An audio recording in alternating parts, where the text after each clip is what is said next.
दोस्तों, GK पढ़ाकू YouTube channel में आपका स्वागत है।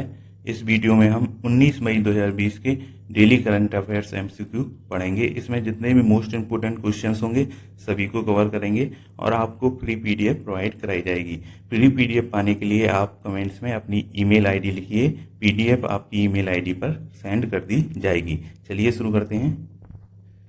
पहला क्वेश्चन है, रिकॉर्ड 5वीं बार इजराइल का प्रधानमंत्री किसे चुना गया है? तो ये बेंजामिन नेतन्याहू को रिकॉर्ड 5वीं बार इजराइल का प्रधानमंत्री चुना गया है। इन्होंने अपने प्रतिद्वंदी बेनी गेट्स के साथ में विवादास्पद पावर शेयरिंग जो पैक्ट किया है उसके कारण ये 5वीं बार इजराइल के प्रधानमंत्री बने हैं। दोस्तों, इजराइल के जो प्रधानमंत्री बेंजामिन नेतन्याहू बन गए हैं और इजराइल की जो राजधानी है यरूशलेम है और मुद्रा इजरायली नई शेकेल है, जैसे कि इंग्लिश में इजरायली न्यू शेकेल कहते हैं।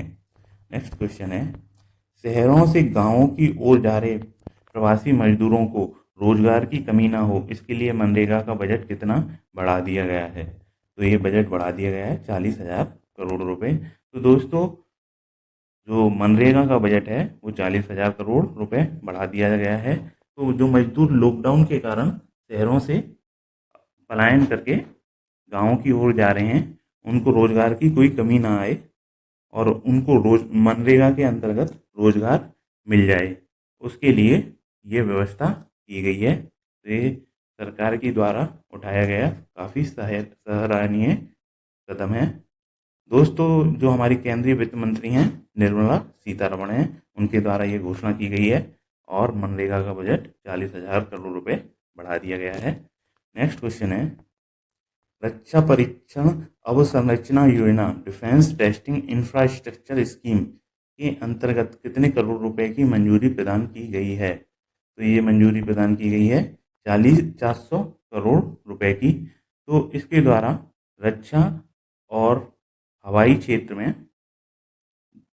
जो परीक्षण है उसमें आसानी होगी और लागत भी कम आएगी। तो ये निजी भागीदारी के साथ में नए रक्षा परीक्षण केंद्र खोले जाएंगे। तो इससे क्या होगा, जो रक्षा उत्पादन होगा और जो हवाई उत्पादन होगा उसमें तेजी आएगी।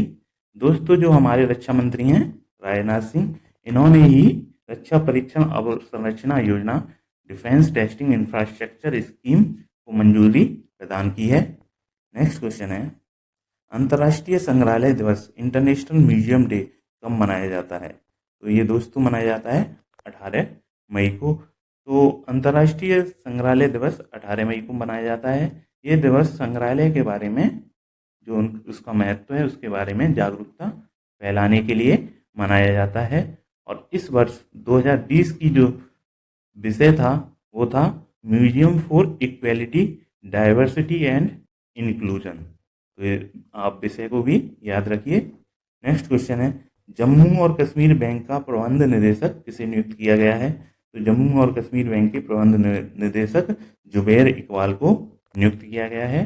दोस्तों, जम्मू और कश्मीर के प्रबंध निदेशक जुबैर इकबाल इससे पहले एचडीएफसी में सीनियर वाइस प्रेसिडेंट के पद पर थे। उनको अब जम्मू और कश्मीर बैंक का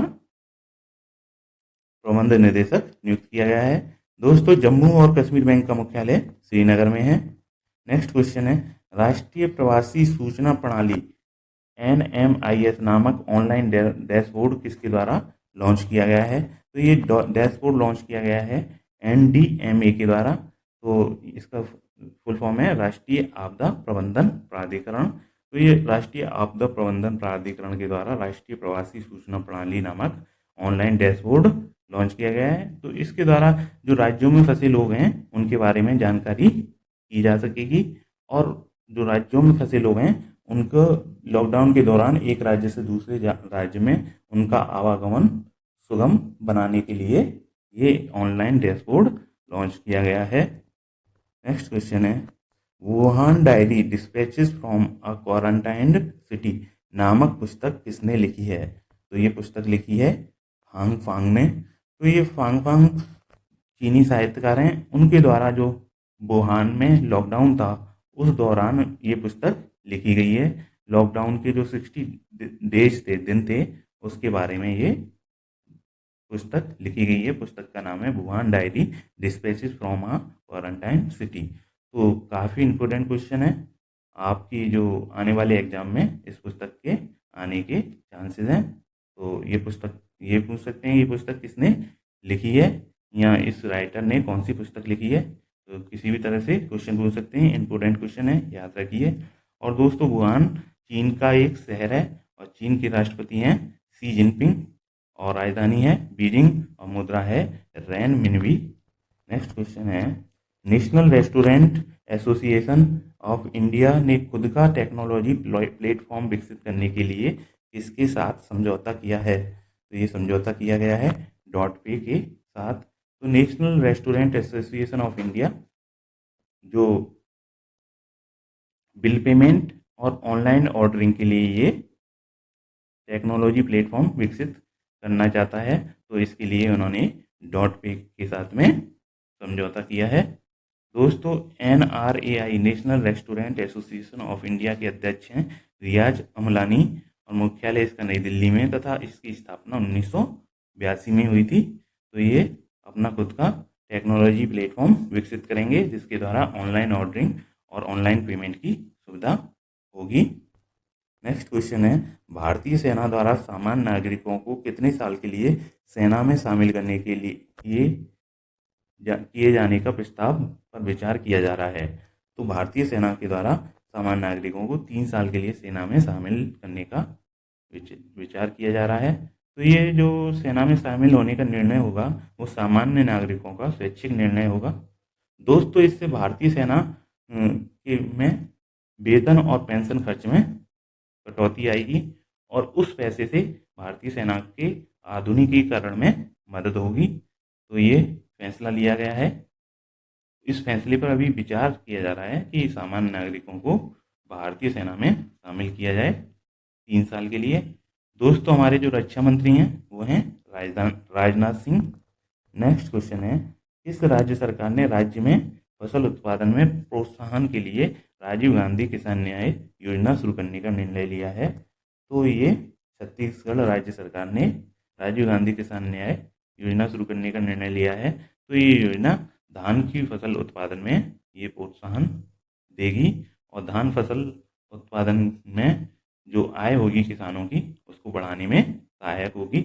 दोस्तों, छत्तीसगढ़ के जो मुख्यमंत्री हैं वो हैं भूपेश बघेल, राज्यपाल हैं अनुसुईया उइके, राजधानी रायपुर है, नेशनल पार्क गुरु घासीदास राष्ट्रीय उद्यान है, इंद्रावती राष्ट्रीय उद्यान है और कंगार वैली राष्ट्रीय उद्यान है।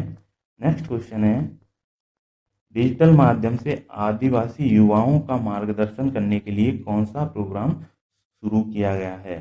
तो इसका आंसर आप हमें कमेंट्स में दीजिए। ये हमारे पिछले वीडियो से है, तो आंसर जानने के लिए आप हमारे पिछले वीडियो को भी देख सकते हैं। दोस्तों, अगर आपको 19 मई 2020 के डेली करंट अफेयर्स MCQ की PDF चाहिए तो अपनी ID नीचे कमेंट्स में लिखें, आपको PDF सेंड कर दी जाएगी। जी के पढ़ाकू YouTube चैनल से जुड़ने के लिए आपका धन्यवाद।